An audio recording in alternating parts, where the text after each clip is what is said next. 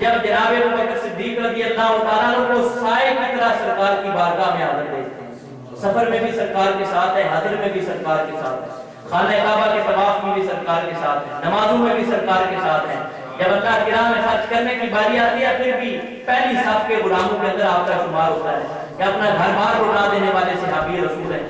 تو جب وہ حضرات حضرت ابو بکر صدیق رضی اللہ تعالیٰ عنہ کو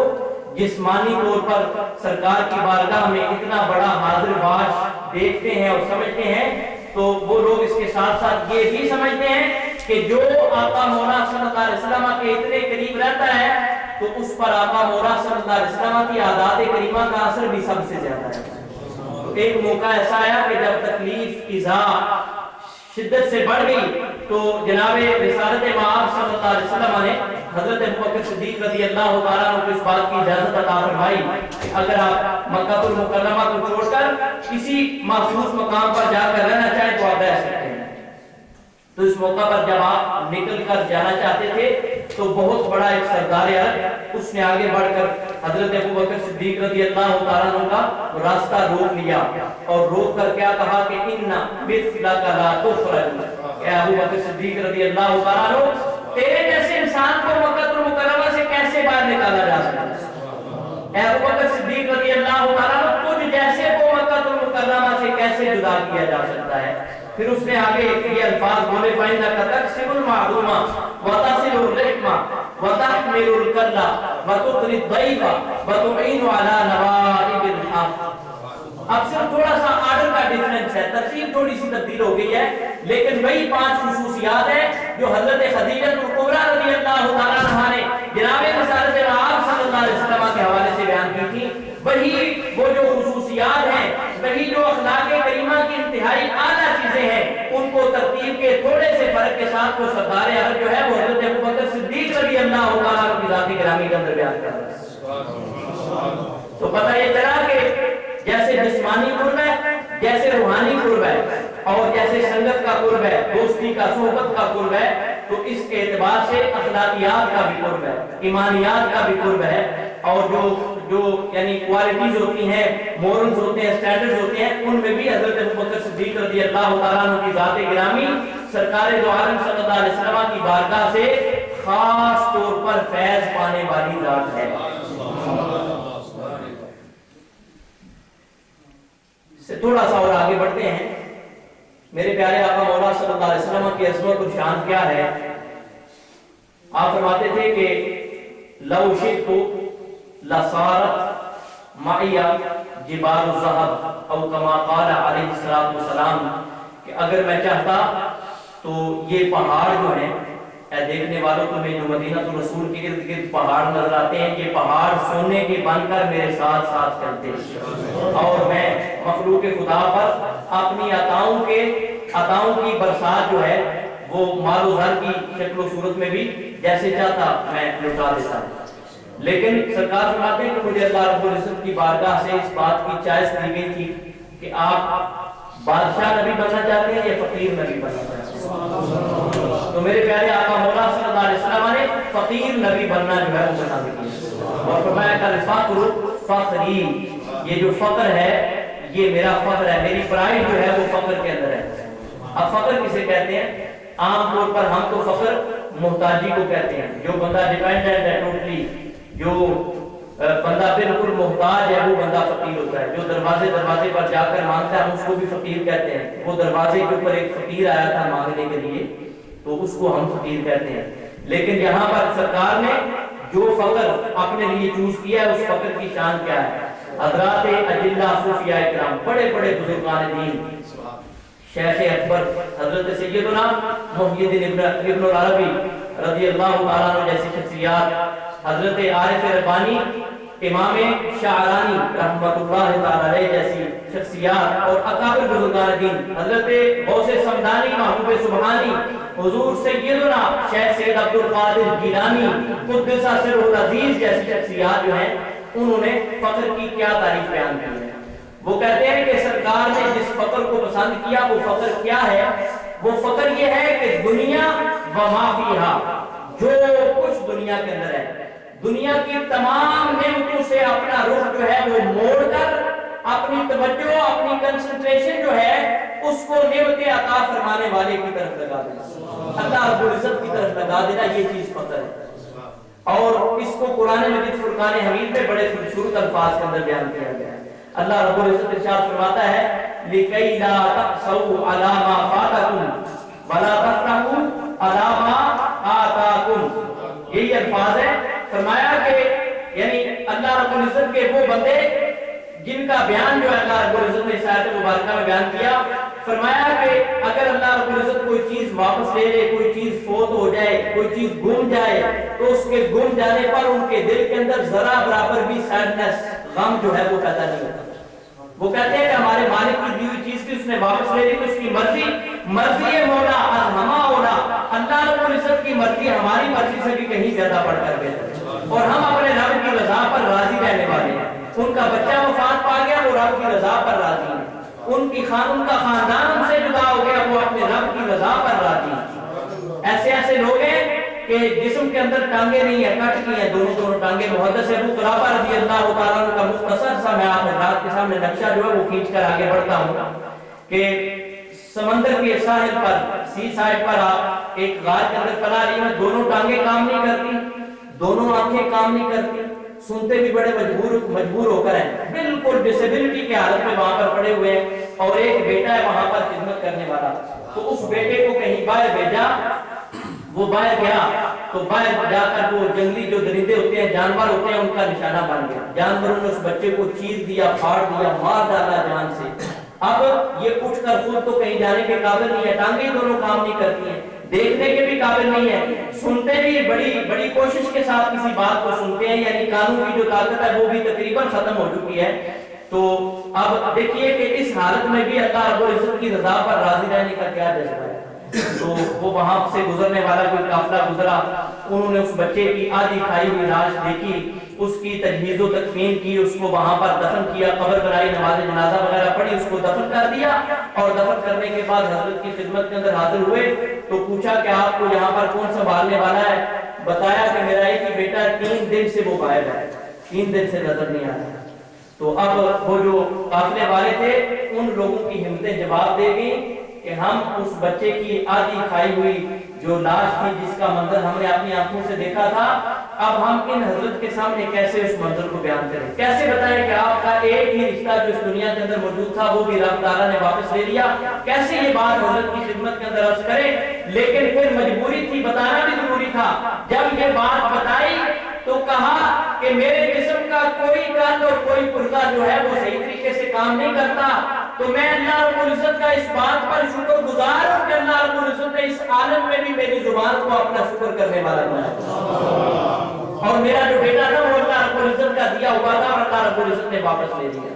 سامنے محترم یہ لوگ فقیر ہوتے ہیں، امت محمدیہ کے ایک فقیر کا نمونہ جو ہے وہ میں نے آپ حضرات کے سامنے بیان کیا ہے کہ آپ کو سمجھنے میں آسانی ہو جائے کہ فقر کیا ہوتا ہے اور فقیری کیا ہوتی ہے، کہ جب کوئی غم آ جائے، کوئی سیڈنس کی کیفیت آ جائے، کوئی ایسی فیلنگ آ جائے، تب بھی اللہ کی رضا پر راضی ہے۔ اور اگر اللہ رب العزت دنیا جہان کی نعمتیں، سرکار فرماتے ہیں کہ دونوں جہانوں کی، زمینوں کے خزانوں کی چابیاں میرے ہاتھ کے اوپر رکھی ہیں، لیکن اس کے باوجود کبھی فخر نہیں کیا، اس بات پر فخر نہیں کیا، اس بات پر غرور نہیں کیا، کیونکہ آپ کا مقام فخر کا مقام ہے اور آپ فقیر اللہ ہیں کہ آپ دنیا کی تمام نعمتوں سے موڑ کر، رخ موڑ کر، آپ منعم حقیقی جو نعمتوں کا عطا فرمانے والا اللہ رب العزت ہے، اس اللہ رب العزت کی ذات گرامی کے ساتھ اپنے تعلق کو جوڑے ہوئے ہیں۔ تو یہی جو فقر کا مقام و مرتبہ تھا، اسی فقر کے مقام و مرتبے سے جناب سیدنا ابو بکر صدیق رضی اللہ تعالیٰ عنہ کو بھی خاص حصہ ملا۔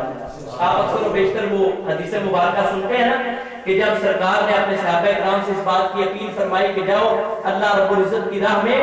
اپنے مال و زر میں سے حصہ جو ہے وہ لا کر پیش کرو، تو سارے صحابہ کرام نے اپنے اپنی استطاعت کے مطابق حصہ لا کر پیش کیا۔ حضرت عمر فاروق نے اپنی آدھی کمائی جو ہے وہ لا کر پیش کی اور سوچا کہ آج حضرت ابو بکر صدیق رضی اللہ تعالیٰ عنہ سے سبقت لے جاؤں گا، آگے بڑھ جاؤں گا، لیکن صدیق اکبر کس شان سے آئے کہ اپنا گھر کا گھر جو ہے وہ لٹا کر اللہ کے حبیب کریم صلی اللہ علیہ وسلم کے قدموں کے اندر قربان کر۔ پوچھا کہ گھر کیا چھوڑ کر آئے ہو؟ کہا اللہ اور اللہ کا رسول چھوڑ کر آئے۔ یہ فقر ہے، یہ فقر ہے. اور ایسے فقیر ہیں حضرت ابوبکر صدیق رضی اللہ تعالیٰ عنہ کہ دنیا کے اندر جو کچھ تھا مال و زر کی شکل میں، مال و دولت کی شکل میں، وہ تمام کا تمام بغیر کسی پرواہ کے اور بغیر کسی خوف اور خطرے کے پوری رضا کے ساتھ اللہ کے حبیب کریم صلی اللہ علیہ وسلم کی قدموں کے اندر قربان کیا. اور ایک بار ایسا نہیں کیا، بیوی کے اندر بار بار ایسا کیا.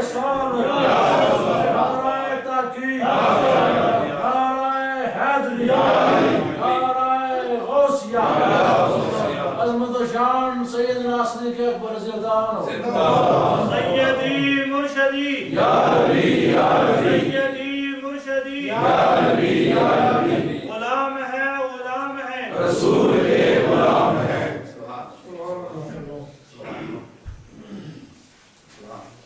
سامعین محترم، سیدنا رسول اللہ صلی اللہ علیہ وسلم کو اللہ رب العزت نے جو عزت اور عظمت عطا فرمائی ہے، آپ اگر انبیاء کرام کی تاریخ پڑھ کر دیکھیں، قرآن مجید فرقان حمید میں جہاں تک مختلف انبیاء اور مرسلین کا بیان کیا گیا ہے، تو ان انبیاء اور مرسلین کے اوپر امتحان آتے تھے، ٹیسٹ آتے تھے. ان کے جو دشمن ہیں، ان کے جو اعداء ہیں، وہ ان کے اوپر اپنی زبانیں لمبی کرتے تھے، تانے دیتے تھے، تکلیفیں دیتے تھے اپنی زبان کے ساتھ. دل کو غمگین کرنے والی باتیں، دل کو توڑنے والی باتیں جو ہے وہ کرتے تھے. لیکن ہر نبی اور ہر رسول کو یہ ان کے ذمہ یہی تھا کہ جو بھی ان کا دشمن ان کے حق میں ان کے خلاف جو بھی بات کرے گا تو اس کا وہ دفاع خود اپنی زبان کے ساتھ کریں گے. لیکن اللہ رب العزت نے اپنے حبیب کریم امام الانبیاء والمرسلین حضرت سیدنا محمد رسول اللہ صلی اللہ علیہ وسلم کو وہ عظمت اور وہ شان عطا فرمائی ہے کہ سرکار دو عالم صلی اللہ علیہ وسلم سے رب کریم نے یوں ارشاد فرمایا کہ اے محبوب، تمہارے دشمن تمہارے خلاف اپنی زبانیں کھولیں گے، تم پر تانوں کے تیر جو ہے وہ برسائیں گے، تو دشمنوں کا کام ہوگا تانے دینا، تم نے خاموش رہنا ہے، تم نے کوئی جواب نہیں دینا. انا کفیناک المستہزئین، جو مذاق اڑانے والے ہیں، جو تکلیف دینے والے ہیں، اے محبوب مصطفیٰ، ہم یعنی اللہ رب العزت ان کے لیے کافی مذاق اڑانے والے. اور پھر قرآن مجید فرقان حمید کی درجنوں آیات جو ہیں وہ اس بات پر شاہد ہیں. جب ظالموں نے یہ کہا کہ محبوب کو اللہ رب العزت نے چھوڑ دیا، وہ جو وحی کے درمیان غیب کا زمانہ آیا تھا نا، جسے علماء محدثین فترت کا زمانہ کہتے ہیں، جب وحی کے درمیان غیب بھی آتا تھا تو وہ غیب آ گیا، تھوڑا لمبا ہو گیا، تو کہا کہ بدع رب محمد محمدا صلی اللہ علیہ وآلہ وسلم، نعوذ باللہ من ذالک، کہا کہ رب محمد نے صلی اللہ علیہ وسلم محمد مصطفیٰ صلی اللہ علیہ وسلم کو چھوڑ دیا، نعوذ باللہ من ذالک. تو اب انہوں نے اپنی زبان سے یہ بہتان تراشا، یہ بلیم لگایا سرکار پر، تو اللہ رب العزت نے اپنے محبوب کو بولنے دیا، بلکہ قرآن مجید فرقان حمید کی چاند جیسی صورت جو ہے وہ نازل فرمایا. میں والضحیٰ، اے محبوب آپ کے 14ویں جیسے 14ویں کے چاند سے بھی زیادہ بڑھ کر چمکتے ہوئے چہرے کی قسم، واللیل اذا سجا، اور رات کی تاریکی سے بھی زیادہ بڑھ کر چھا جانے والی آپ کی کالی کالی زلفوں کی قسم، ما ودعک ربک وما قلی، آپ کے رب نے نہ تو آپ کو چھوڑا اور نہ آپ کا رب آپ سے ناراض ہوا. تو ظالموں نے تیر چلایا نا اپنی زبان سے، جواب کس نے دیا؟ اللہ رب العزت نے جواب دیا. تو پھر کہا کہ والذی نزل علیہ الذکر انکا لمجنون، نعوذ باللہ من ذالک، کہ اے وہ شخص جو یہ دعویٰ کرتے ہو کہ تم پر ذکر نازل ہوتا ہے، قرآن نازل ہوتا ہے، تو تم تو نعوذ باللہ مجنون ہو. مجنون اس بندے کو کہتے ہیں جو مینٹلی ڈسیبل ہوتا ہے، نعوذ باللہ من ذالک. جب سرکار کی بارگاہ میں یہ بکواس کی گئی تو اللہ رب العزت نے سورۃ القلم کی آیات بینات نازل فرمائی،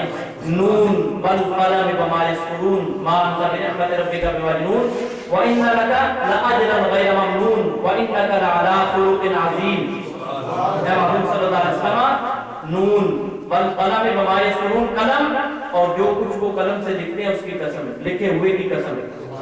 ما انت بنعمت ربک بمجنون،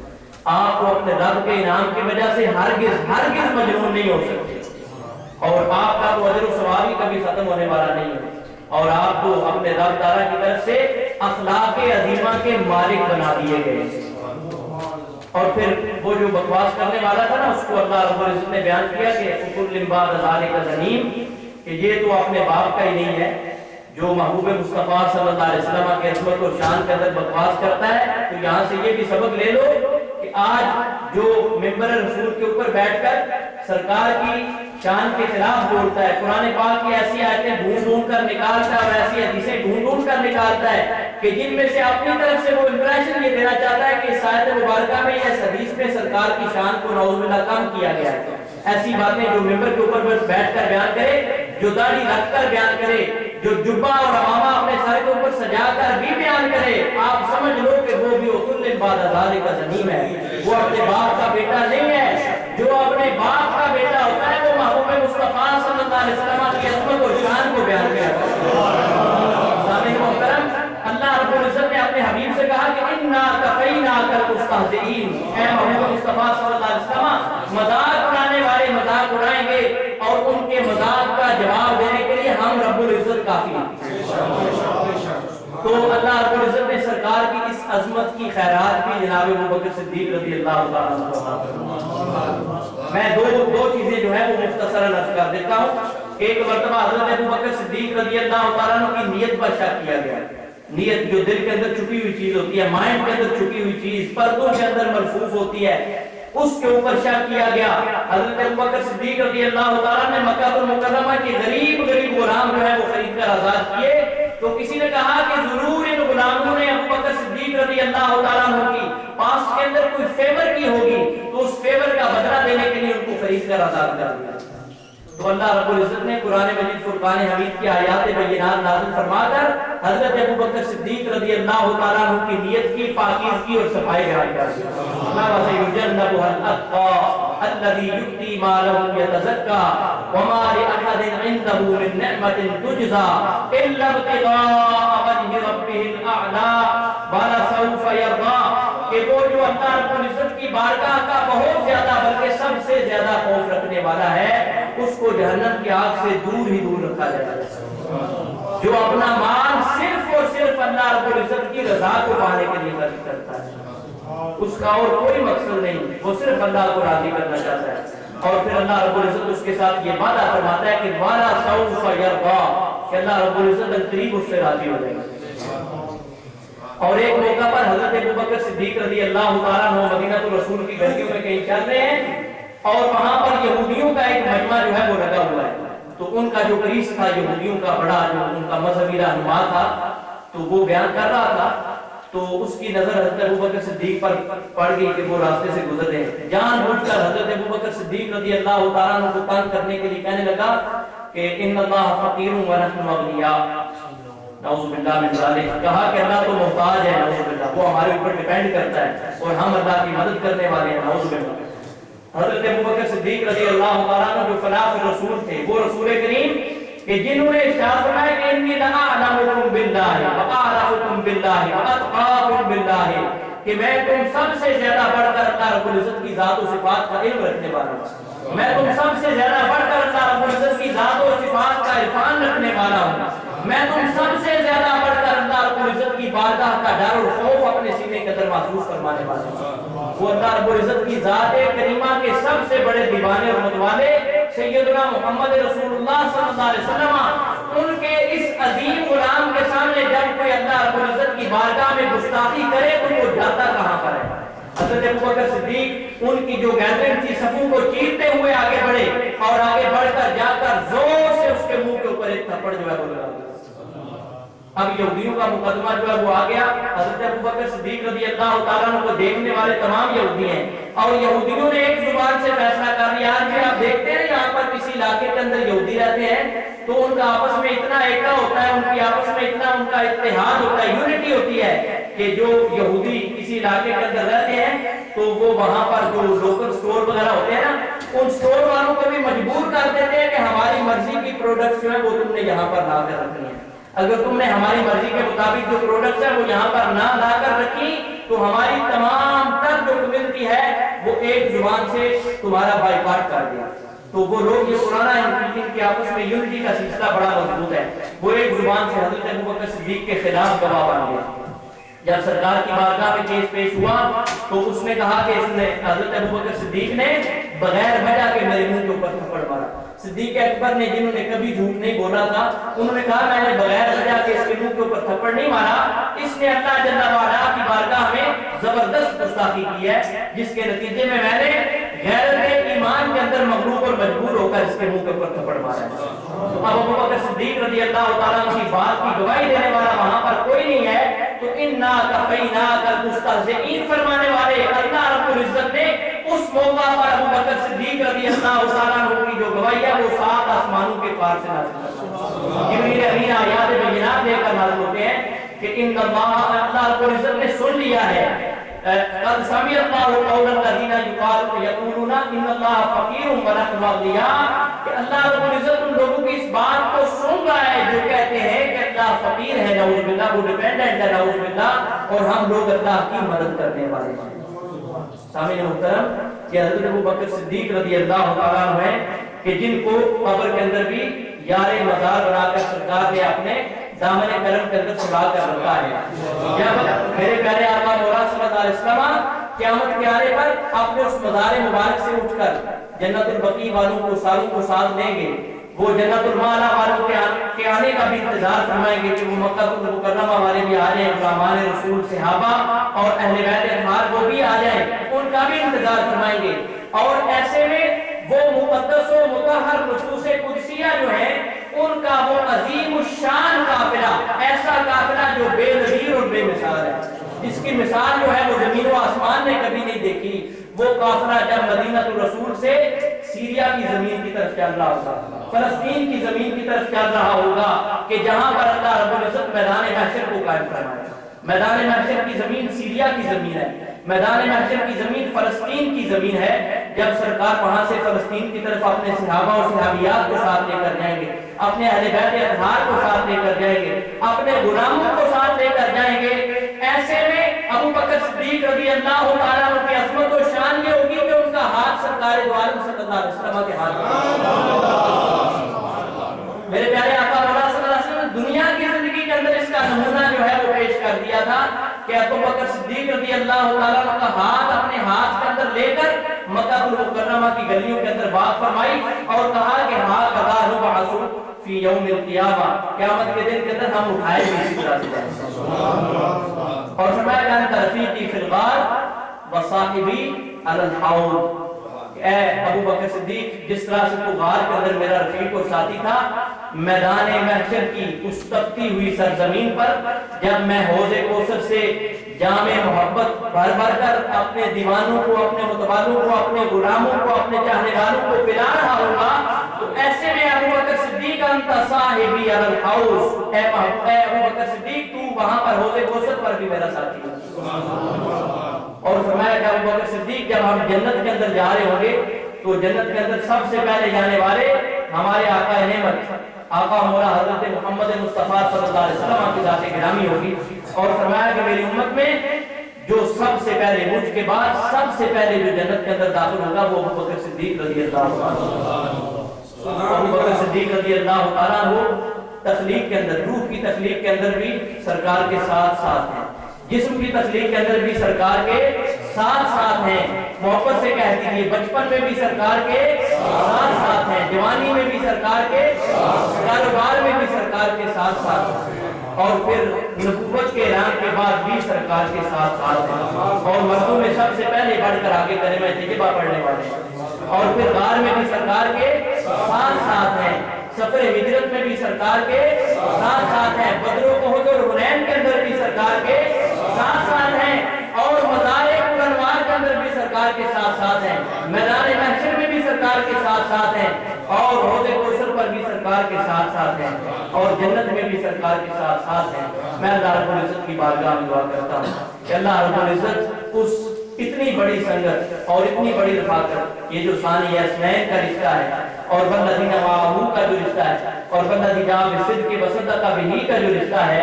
اللہ رب العزت اس رشتے کی پاکیزگی، اس رشتے کی عظمت اور اس رشتے کی جو برکت ہے اس کی خیرات ہمیں اس طور سے نصیب فرمائے کہ اللہ رب العزت ہمیں بھی میدان محشر میں جناب سیدنا صدیق اکبر رضی اللہ تعالیٰ عنہ کے قدمین مبارکین میں ادنا سی جگہ رہے